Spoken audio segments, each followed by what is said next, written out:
Hello, students.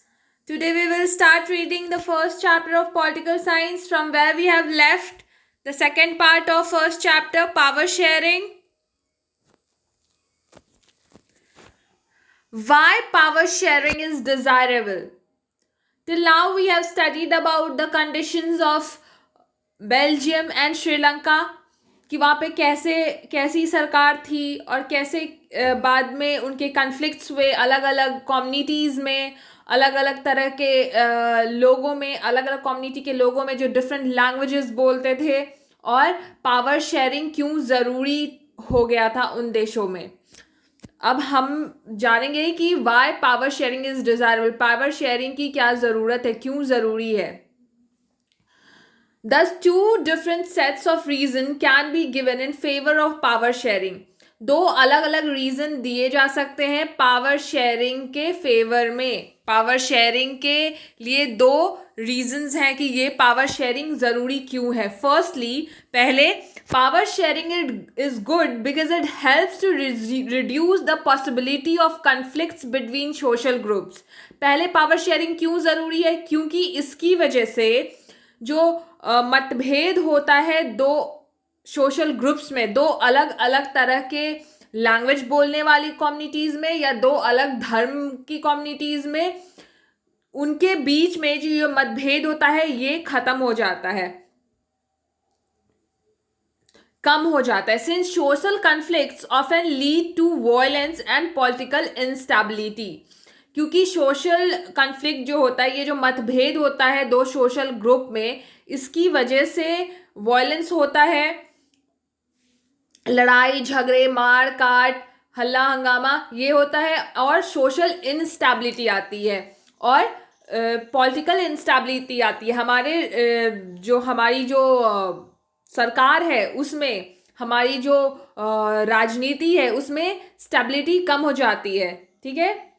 Power sharing is good way to ensure the stability of political order. और power sharing बहुत अच्छा तरीका है जिसकी वजह से हम देश में, किसी राज्य में, किसी क्षेत्र में जो पॉलिटिकल ऑर्डर होता है, जो राजनीति का ऑर्डर होता है, जिस तरीके से सरकार चलनी चाहिए वो स्टेबल होता है. Imposing the will of majority community over others may look like an attractive option in the short run, but in the long run, it undermines the unity of the nation.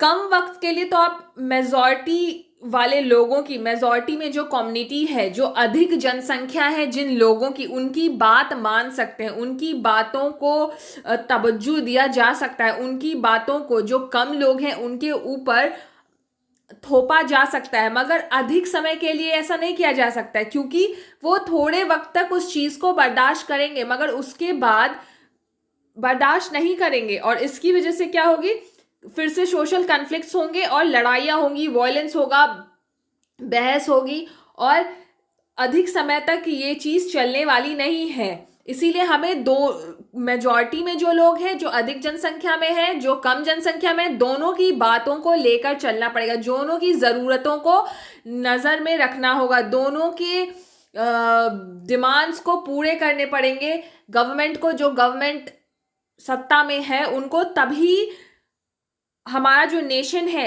एक साथ चल पाएगा, तभी हमारे nation में unity होगी, एकता होगी, तभी पूरा देश एकजुट होकर रहेगा. Tyranny of the majority is not just oppressive for the minorities, it often brings ruin to the majority as well. ये चीज़ कि मेजॉरिटी की बात मानी जाए, ये सिर्फ माइनॉरिटीज़ वालों के लिए बुरा वक्त या बुरी चीज़ लेकर नहीं आएगा. इसकी वजह से सिर्फ माइनॉरिटी वालों को नुकसान नहीं होगा, इससे मेजॉरिटी वालों को भी नुकसान होगा. क्योंकि अगर जब अधिक जनसंख्या वाले जो मेजॉरिटी में लोग हैं उनकी बात सिर्फ मानी जाएगी, तो जो माइनॉरिटी में है थोड़े वक्त तक तो बर्दाश्त करेंगे, फिर वॉयलेंस होगा, और जो वॉयलेंस होगा तो उस वॉयलेंस में माइनॉरिटी और मेजॉरिटी दोनों जनसंख्या वाले कम्युनिटीज़ को प्रॉब्लम होगी, दोनों को हानि होगी, दोनों को नुकसान होगा. There is a second deeper reason why power sharing is good for democracies. अब दूसरी वजह क्या है कि पावर शेयरिंग क्यों जरूरी है। Power sharing is the very spirit of democracy. Power sharing जो है क्या है, डेमोक्रेसी का सबसे मेन पार्ट है, कहिए तो उसकी आत्मा है वो। डेमोक्रेसी बिना पावर शेयरिंग के काम ही नहीं कर सकता। The democratic rule involves power sharing with those affected by it's exercise. Democracy क्या करता है, वो पावर शेयर करता है जो कि अफेक्टेड है इसके एक्सरसाइज से, and who have to live with its effect, और जिनको कि इसके इफेक्ट के साथ रहना पड़ा है। मतलब ये पावर शेयरिंग बहुत ज़रूरी है उन लोगों के लिए भी जिनको कि हर चीज़ मिलता है, और उनके लिए भी कि जिनको नहीं मिलता है। मतलब जो कि अफेक्ट हुए हैं, मेजॉरिटी को हमेशा तवज्जो मिलने की वजह से उनके लिए ये बहुत ही ज़रूरी है, उनकी ज़िंदगी के लिए, उनके लाइफ को ये हर तरीके से अफेक्ट करता है। People have a right to be consulted और how they are to be govern. ज़रूरत है इस चीज़ की कि लोगों से ये जाना जाए कि उनको किस तरीके से गवर्न किया जाना है, या उनके लिए क्या सही है क्या नहीं सही है। उनसे उनका मत जानना, उनसे उनकी मर्जी जानना बहुत ज़रूरी है। A legitimate government is one where citizens thought participating acquiring a stake in the system. एक लेजिटिमेट गवर्नमेंट वही है जिसमें कि जो सिटीजन्स हैं वो पार्टिसिपेट करें, अपना पूरा पूरा योगदान करें। ठीक है, let us call the first set of the reasons prudential and the second moral. While prudential reasons stress that power sharing will bring one better outcome. prudential क्या कहता है कि पावर शेयरिंग से एक अच्छी चीज आएगी, बेटर आउटकम आएगा, ज्यादा बेहतर सरकार बनेगी, ज्यादा बेहतर रिजल्ट आएंगे इसके। मोरल रीजन जो है सेकंड वाला, उससे क्या, emphasise the very fact of power sharing as valuable.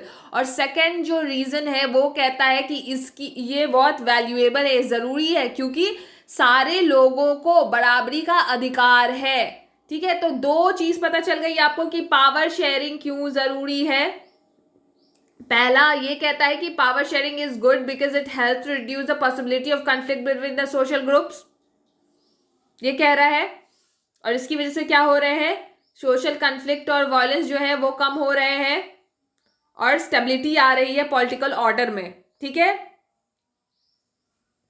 पहला ये रीजन हो गया। और दूसरा क्या है देखते हैं। दूसरा रीजन ये है कि पावर शेयरिंग जो है वो क्या है, मेन चीज है, आपका मेन है डेमोक्रेसी का। Power sharing is very spirit of the democracy. A democratic rule involves the sharing power and with those affect it's exercise. और जो लोग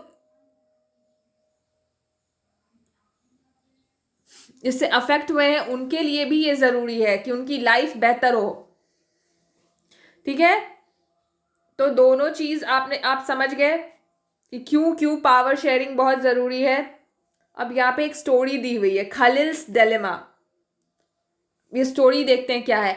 as usual Vikram was driving the motor bike under a wall of silence and Vetal was the pillion rider. आपने विक्रम वैताल की story पढ़ी है कि विक्रम के पीछे हमेशा वैताल पड़ा होता था और वो उनसे सवाल पूछ रहा होता था और कहता था कि अगर वो उसके सवाल का जवाब देगा तो वो चला जाएगा, तभी उसका वो पीछा छोड़ेगा, और अगर नहीं तो वो उसका सर काट देगा अगर वो जवाब गलत देता है तो इसी स्टोरी को एक अलग तरीके से यहाँ पे दिखाया गया है आपको। देखते हैं ये स्टोरी क्या। As usual Vikram was driving the motor bike under a war silence and Vetal was the pillion rider. Vikram bike चला रहा था और वैताल उसके पीछे बैठा था। As usual Vetal started telling Vikram a story to keep him awake. और वैताल विक्रम को एक स्टोरी कह रहा था ताकि वो जगा रहे वाइल ड्राइविंग, बाइक चलाते टाइम। This time the story went as follows. और इस बार स्टोरी क्या थी, कुछ ऐसी थी। In the city of Beirut there lived a man called Khalil. Beirut city में एक आदमी रहता था खलील नाम का। His parents came from different communities. और उसके पेरेंट्स जो थे अलग अलग कम्युनिटीज के थे, अलग अलग धर्म के थे। His father was an Orthodox Christian. उसके पापा जो थे वो क्या थे, ऑर्थोडॉक्स क्रिश्चियन थे। एंड मदर अ सुन्नी मुस्लिम। और उसकी मम्मी एक मुसलमान थी, सुन्नी मुसलमान। This was not so uncommon in the modern cosmopolitan city, और आजकल के ज़माने में, इस आजकल के मॉडर्न ज़माने में कोई बड़ी बात नहीं है. People from various communities that lived in Lebanon came to live in its capital Beirut. और लेबनन एक कंट्री है जहाँ की राजधानी बैरूत है, और वहाँ पे ये लोग रहते थे, और अलग अलग कम्युनिटी के जो लोग थे वो बैरूत जो कि कैपिटल था लेबनान का, वहाँ रहने आए थे. दे लिव्ड टुगेदर इंटरमिंगल, सब साथ में रहते थे, एक साथ रहते थे. Yet fought a bitter civil war among themselves, मगर उनमें एक सिविल वॉर छिड़ गया, उनके बीच एक लड़ाई छिड़ गई. One of the Khalil's uncle was killed in that war, और खलील के एक अंकल उस वॉर में मारे गए. At the end of this civil war, और सिविल वॉर के अंत में, Lebanon's leader came together and agree to some basic rules of power sharing. और अंत में लेबनन के जो रूलर थे वो एक एग्रीमेंट पे, पावर शेयरिंग के एग्रीमेंट पे उन लोगों में बात बनी, उनकी एग्रीमेंट साइन हुई.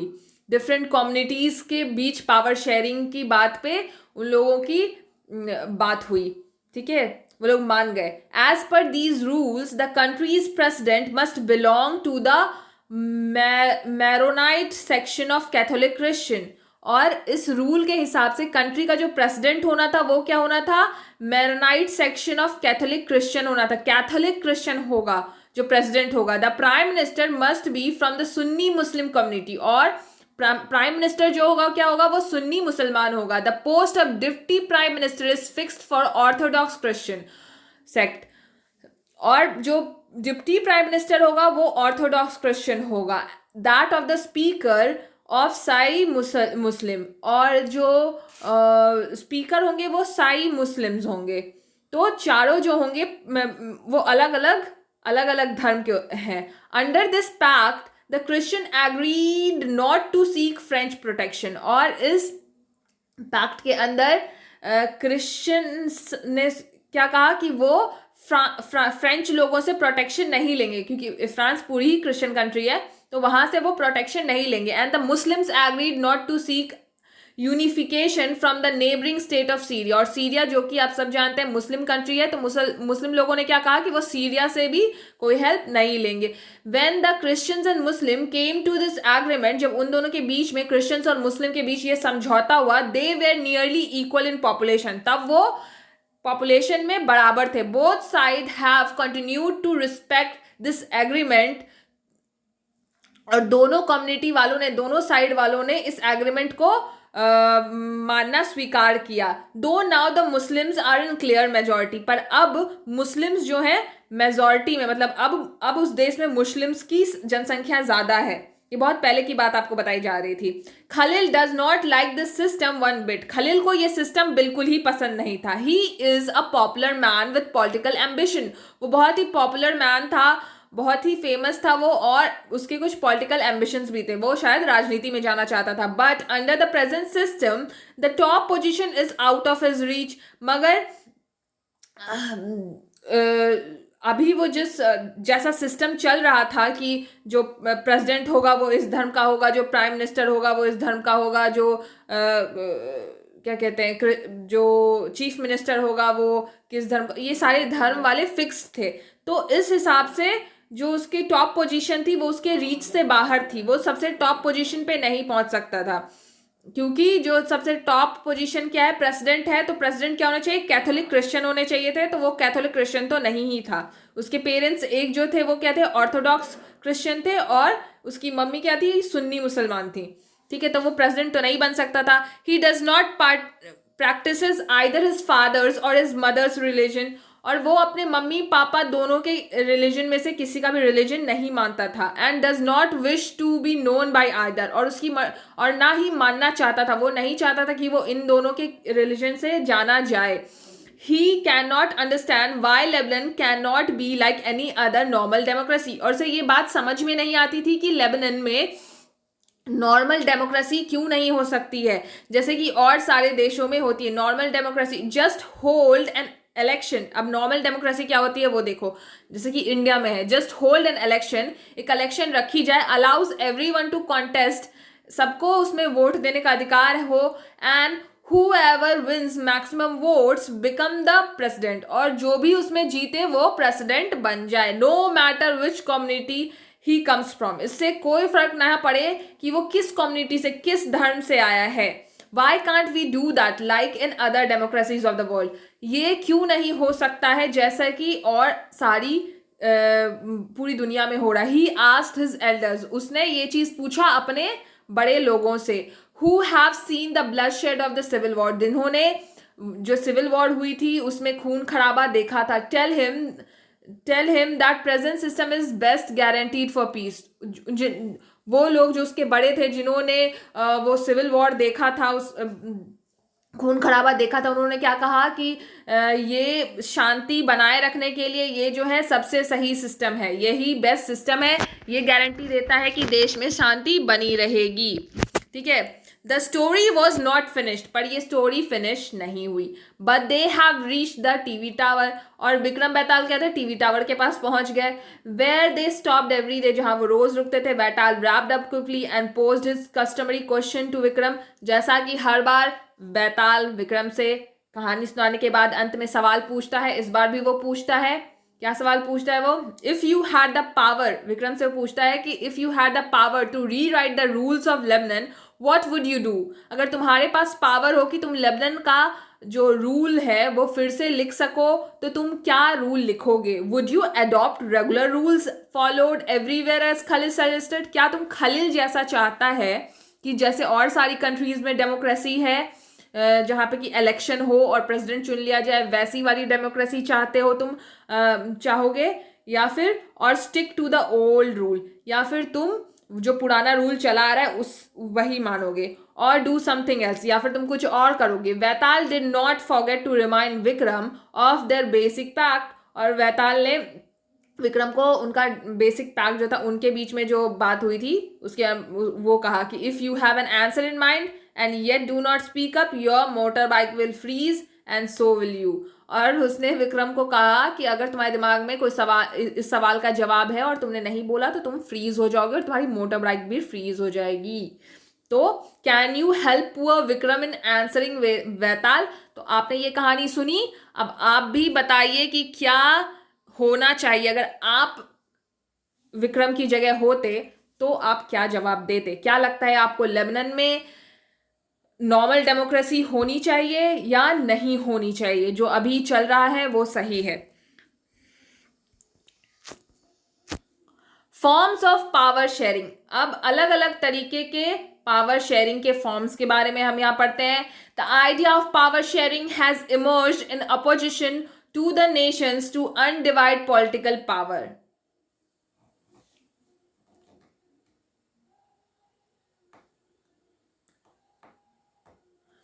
जो आइडिया पावर शेयरिंग का आया वो कैसे आया कि जो हमारी कंट्री है उसका बंटवारा ना हो और पॉलिटिकल पावर चलता रहे. इसी तरह पावर शेयरिंग का आइडिया सबके दिमाग में आया. For a long time it was believe that all power of a government must reside in one people or group of people located at one place.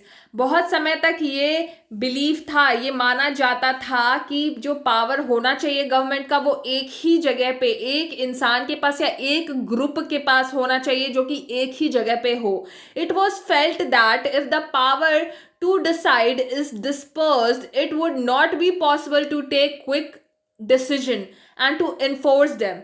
ऐसा माना जाता था कि अगर पावर बहुत सारे लोगों के बीच फैली हुई होगी, बहुत सारे ग्रुप में या बहुत सारे दूर तक फैली होगी, तो डिसीजन लेना और उसको इम्प्लीमेंट करना, स्टार्ट करना वो डिसीजन लेके वो काम, वो उसको लागू करना आसान नहीं होगा. बट बहुत समय लगेगा इसमें. But these Nations have changed with the emergence of democracy. मगर ये सारे जो देश थे वो डेमोक्रेसी के साथ बदलते गए. One basic principles of democracy is that people are the source of all political power. और बेसिक प्रिंसिपल क्या था डेमोक्रेसी का? कि जो लोग हैं वही असली सोर्स है पॉलिटिकल पावर के. In a democracy, people rule themselves through institutions of self-government. और डेमोक्रेसी में क्या होता है, लोग जो हैं अपने आप को खुद गवर्न करते हैं, लोग अपना नेता खुद चुनते हैं, लोग खुद चुनते हैं कि उनको उनके देश को चलाने वाला कौन सा नेता होगा, या फिर कौन सी पार्टी सत्ता में आएगी, कौन सी पार्टी उन पे शासन करेगी, उनकी सत्ता चलाएगी, वो डिसाइड करने वाले कौन होते हैं, लोग खुद होते हैं। In a good democratic government due respect is given to diverse group and views that exist in a society. एक अच्छे डेमोक्रेटिक गवर्नमेंट में क्या होता है, हर ग्रुप को, हर अलग अलग जाति प्रजाति या फिर भाषा, सोसाइटी, जिस भी चीज पे, भाषा के नाम पे अगर वो बटे हुए हैं या धर्म के नाम पे बटे हुए, तो सबको बराबर का अधिकार दिया जाता है, सबको बराबर इज्जत दी जाती है। Everyone has a voice in the shaping of public policies. सबके पास पब्लिक के लिए, जो लोगों के लिए पॉलिसीज बन रही है, जो लोगों के लिए नियम कानून जो बनेंगे, उसमें बोलने का, उसको तय करने का सबके पास अधिकार होता है बराबर का। हर तरह के लोगों के पास, हर कम्युनिटी के पास, हर धर्म के लोगों के पास, हर भाषा के लोगों के पास। ठीक है, therefore it follows that in a democratic political power should be distributed among as many citizens as possible।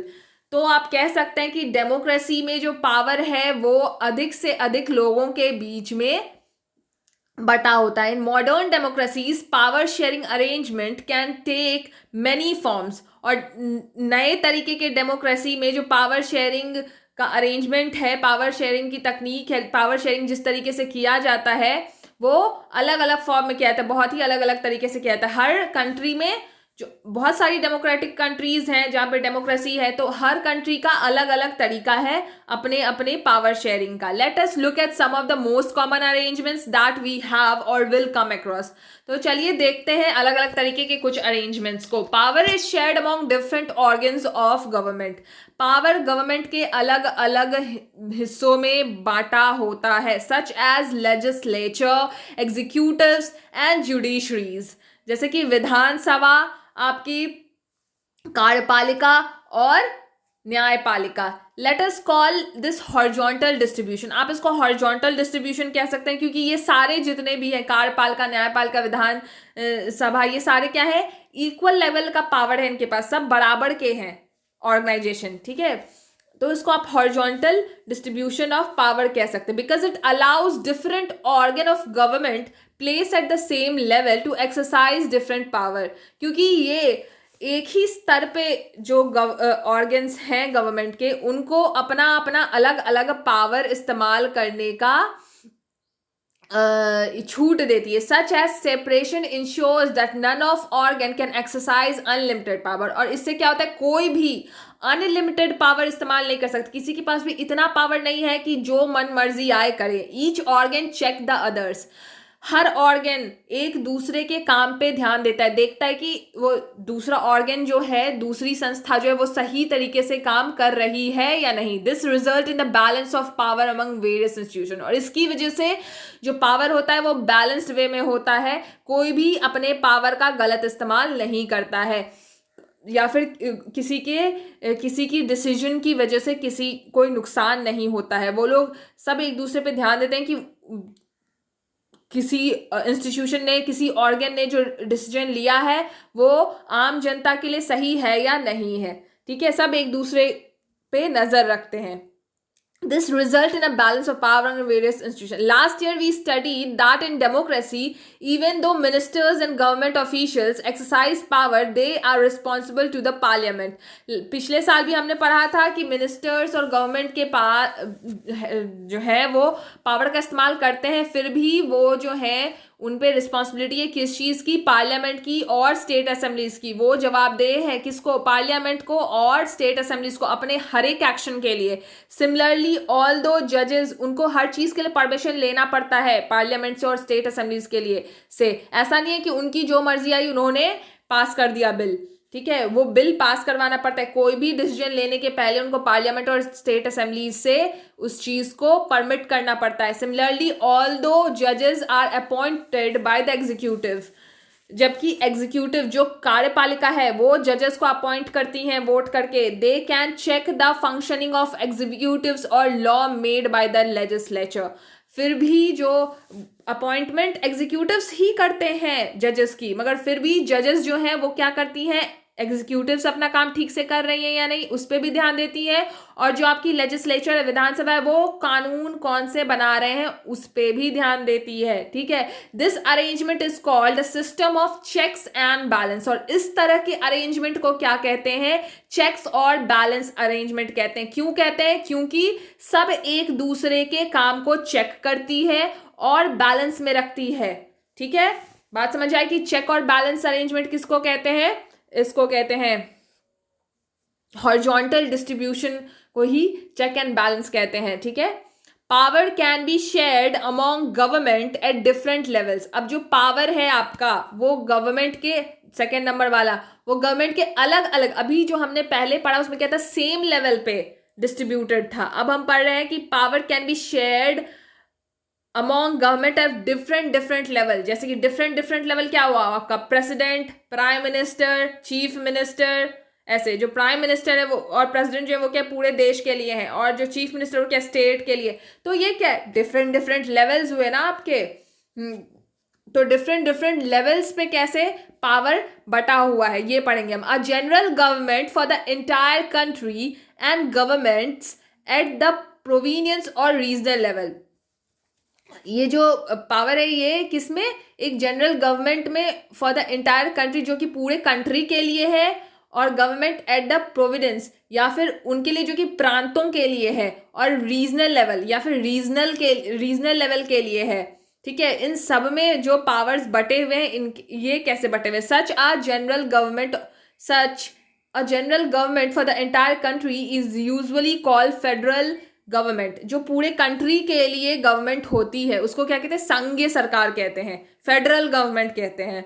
ठीक है. In India we refer to it as central or union government. India में हम इसी फेडरल गवर्नमेंट को, जो सरकार पूरे देश पे शासन, जैसे कि अभी किसका चल रहा है शासन, बीजेपी का. तो बीजेपी क्या है, सेंट्रल में कौन सी गवर्नमेंट है, बीजेपी है.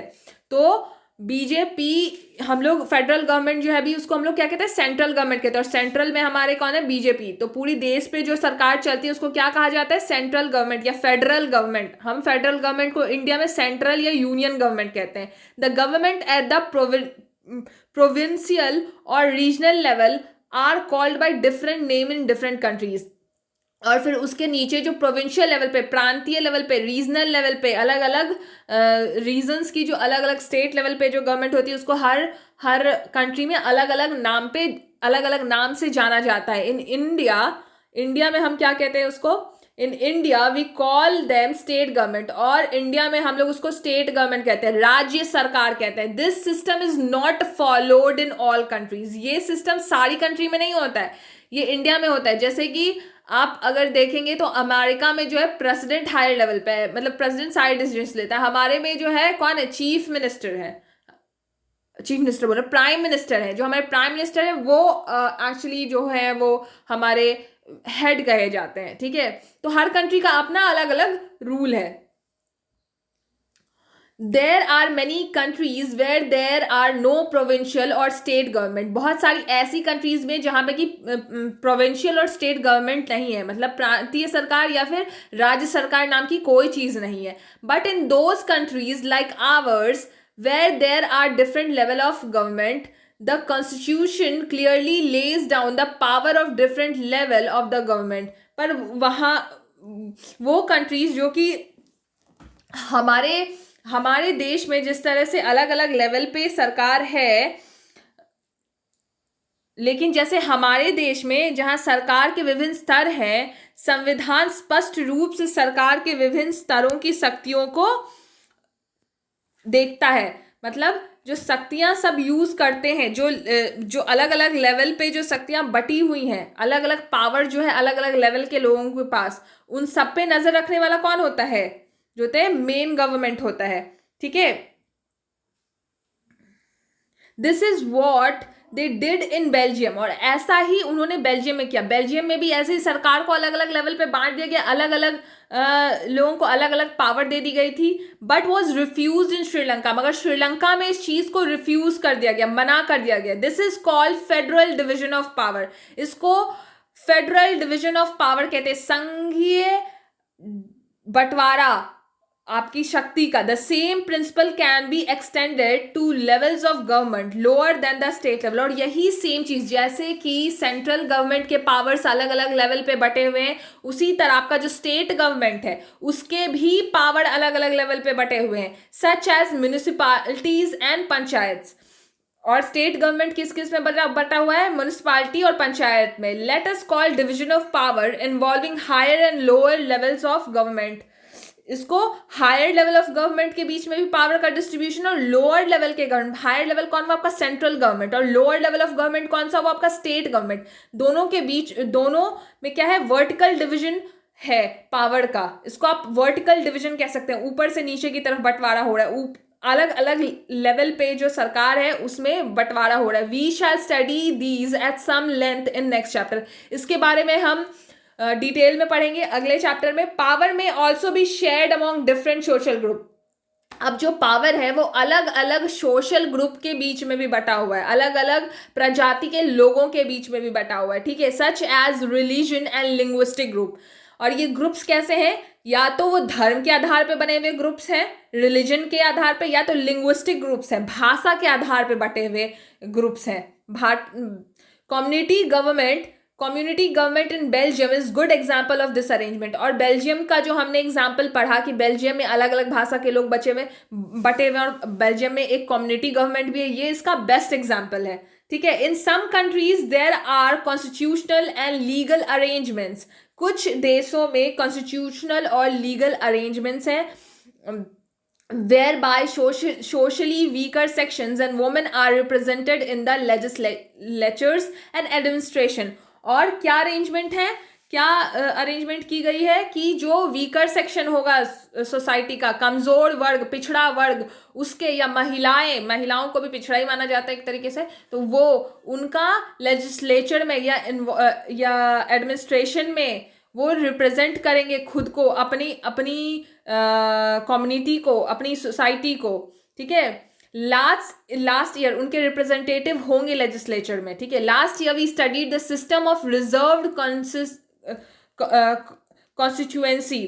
पिछले साल हमने रिजर्व्ड कॉन्स्टिट्यूएंसी के बारे में पढ़ा था in assemblies and the parliament of our country. हमारी कंट्री के और हमारे पार्लियामेंट में जो आपके निर्वाचित क्षेत्र हैं उनके बारे में पढ़ा था। निर्वाचित जो सीटें हैं उनके बारे में हमने पढ़ा था कि कुछ निर्वाचित क्षेत्र हैं जहाँ पे जो उनकी जो सीटें हैं वो कुछ फिक्स्ड होती हैं हमारे पार्लियामेंट में, हमारी कंट्री में, ठीक है। This type of arrangement is meant to give space in the government and administration. इस तरह का जो अरेंजमेंट किया गया है, इस तरह का जो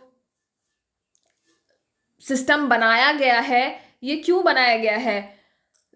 इस तरह का जो गवर्नमेंट और एडमिनिस्ट्रेशन है ये क्यों है? To diverse social group who otherwise would feel alienated from the government. ये इसीलिए बनाया गया है इस तरह का चीज़ कि उनको थोड़ी ज़्यादा महत्व, उनको अलग स्पेस, उनका फिक्स्ड पोजीशन दिया जाए गवर्नमेंट में, क्योंकि वो अपने आप को, क्योंकि वो बहुत कम मात्रा में है, वो माइनॉरिटीज़ हैं, उनकी जनसंख्या बहुत कम है, तो वो अलग थलग महसूस ना करें, इसीलिए उनको एक सही पोजीशन दिया गया, उनको एक फिक्स्ड जगह दी गई है हमारे एडमिनिस्ट्रेशन में। This method is use to give minority communities a fair share in power. ये इसीलिए दिया गया है कि उनको बराबर का अधिकार मिल सके, माइनॉरिटी कम्युनिटीज को जो कि कम जनसंख्या में है, उनको भी बराबर अधिकार मिल सके, उनके लिए भी कोई रिप्रेजेंटेटिव हो, कोई उनकी तरफ से भी बोलने वाला हो, उनके व्यूज को भी प्रेजेंट करने वाला हो। In Unit 2, we shall look at various ways of accommodating social diversity। Unit 2 में हम अलग अलग तरीके से जिस तरह से ये accommodate करते हैं अपनी सीटों को, उसके बारे में पढ़ेंगे। Power sharing arrangements can also be seen in the way political parties, pressure groups, and movements control or influence those in power. Power sharing को इस तरीके से भी देखा जाता है जिस तरीके से पॉलिटिकल पार्टीज जो हैं, प्रेशर ग्रुप्स जो हैं और जो मूवमेंट्स होते हैं वो जो सरकार जो सत्ता में है उनको इन्फ्लुएंस करती है. Democracy the citizens must have freedom to choose among various contenders of power. ठीक है, डेमोक्रेटिक कंट्रीज में क्या है, इन डेमोक्रेसी में क्या होता है कि लोगों को, जो आम नागरिक है, उनके पास ये फ्रीडम है, ये हक मिला हुआ है उनको कि वो अपने जो नेता हैं वो खुद चुन सकते हैं, अपने कंटेंडर्स को खुद वोट देकर चुन सकते हैं. In contemporary democracy, this takes the form of competition among different parties. जैसा कि हमारे देश में होता है, क्या होता है, अलग अलग पार्टियों के बीच में, बीजेपी कांग्रेस के बीच में कंपटीशन हुआ, किसको कितने वोट मिले, जिनको जितने वोट मिले वो जीत जाते, जिनको ज्यादा वोट मिलेंगे वो जीत जाएंगे. और वोट देता कौन है, आम नागरिक वोट देके अपना नेता खुद चुनते हैं. Such competition ensures that power does not remain in one hand. और इस तरह के कॉम्पिटिशन्स की वजह से जो पावर है वो एक हाथ में नहीं रहता है. क्यों, अभी बीजेपी की सरकार बनी, बीजेपी काम कर रहा है, अगर बीजेपी अच्छा काम नहीं करता है, अगले बार जब निर्वाचन होगा, अगले बार जब वोटिंग होगी, लोग किसी और को वोट देंगे. अगर उनको लगता है कि कांग्रेस अच्छा काम करेगी तो कांग्रेस को वोट देते हैं, कांग्रेस जीत गई, कांग्रेस की सरकार बन गई, तो कुछ सालों के लिए बीजेपी की सरकार रही, कुछ सालों के लिए कांग्रेस की सरकार बन गई, कुछ सालों के लिए भाजपा की सरकार बन गई, तो अलग अलग सरकार बनती रहती. तो एक हाथ में पावर कभी भी नहीं रहता. ऐसा नहीं होता कि बहुत लंबे समय तक एक ही पार्टी का शासन चला जा रहा है. Such competition ensures that power does not remain in one hand. In the long run, power is shared among different political parties. लंबे समय में क्या होता है, जो ये पावर है वो अलग अलग पॉलिटिकल पार्टीज के बीच, अलग अलग राजनीतिक दलों के बीच में बंटता रहता है. That represent different ideologies and social group, जो कि अलग अलग सोच वाले होते हैं, अलग अलग सोशल ग्रुप से लोग होते हैं. Sometimes this kind of sharing can be direct. कभी कभी इस तरह का जो शेयरिंग होता है डायरेक्ट होता है. When two or more parties from an alliance to contest election, जब दो या दो से अधिक पार्टी के लोग नेता खड़े होते हैं इलेक्शन में. If their alliance is elected, अगर उनके नेता जीत जाते हैं, दे फॉर्म अ कोलिनेशन गवर्नमेंट. क्या होता है, जब अगर ऐसा कभी ऐसा हो जाता है कि वोटिंग देने पे कोई एक पार्टी जो होती है वो बहुमत से नहीं जीत पाती, मतलब अधिक वोटों से नहीं जीत पाती है, तो क्या होती है, गठबंधन वाली सरकार बनती है. दे फॉर्म अ कॉलिएशन गवर्नमेंट, गठबंधन वाली सरकार बनाते हैं वो. एंड 10 शेयर पावर, और फिर उन दोनों में पावर का बंटवारा हो जाता है.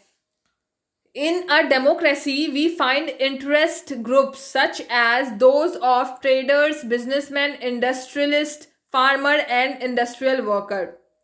जैसे कि गठबंधन वाली सरकार, अभी हमारे बिहार में गठबंधन वाली सरकार है ना बीजेपी के साथ. और ये जो आपकी जो डेमोक्रेसी में क्या होता है, जो बड़े बड़े बहुत लोग इंटरेस्ट लेते हैं, जो बड़े बड़े बिजनेसमैन हैं, बड़े बड़े ट्रेडर्स हैं, इंडस्ट्रियलिस्ट हैं, इनका भी कुछ हाथ होता है आपके पॉलिटिक्स में. वो भी क्या करते हैं, उनसे भी पॉलिटिशियंस जो हैं बहुत इन्फ्लुएंस होती है पॉलिटिक्स, उनसे पूछा जाता है, उनसे भी बहुत सारी चीज़ों पे मत लिया जाता है. They also will have a share in governmential power. उनसे भी बहुत सारी इकोनॉमिक चीज़ें पूछी जाती हैं, बिजनेस से रिलेटेड डिसीजंस उनसे भी पूछ कर लिए जाते हैं, either through participation in governmential communities or bringing influence to the decision making process. उनसे पूछ कर लोग डिसीजन लेते हैं. बड़े बड़े डिसीजंस जो हैं बड़े बड़े बिजनेसमैन से पूछ कर लिए जाते हैं, क्योंकि वो हमारे कंट्री के इकोनॉमिकल ग्रोथ के लिए रिस्पॉन्सिबल है. हमारे देश का जो आर्थिक विकास हो रहा है, कहीं ना कहीं हमारे देश के सारी industries, farmers, workers, businessman, traders की वजह से ही हो रहा है. तो उनके बातों को ध्यान में रखकर बहुत सारे डिसीजंस लिए जाते हैं, ठीक है। उनके फैसलों को, उनकी मांगों को ध्यान में रखकर बहुत सारे डिसीजंस लिए जाते हैं, बहुत सारे गवर्नमेंट के फैसले लिए जाते हैं। In unit 3 we shall study the working of political parties. Unit 3 में हम पॉलिटिकल पार्टीज कैसे काम करती हैं उसके बारे में पढ़ेंगे। Pressure groups and social movement, और प्रेशर ग्रुप्स और सोशल मूवमेंट के बारे में भी पढ़ेंगे। तो ये चैप्टर आपका कंप्लीट हो गया। Maybe next video में we will discuss all the important questions in your exercise. So, अगर आपको ये चैप्टर अच्छे से समझ आया तो प्लीज़ वीडियो को लाइक, शेयर और सब्सक्राइब करना मत भूलिएगा। And thank you for watching this video.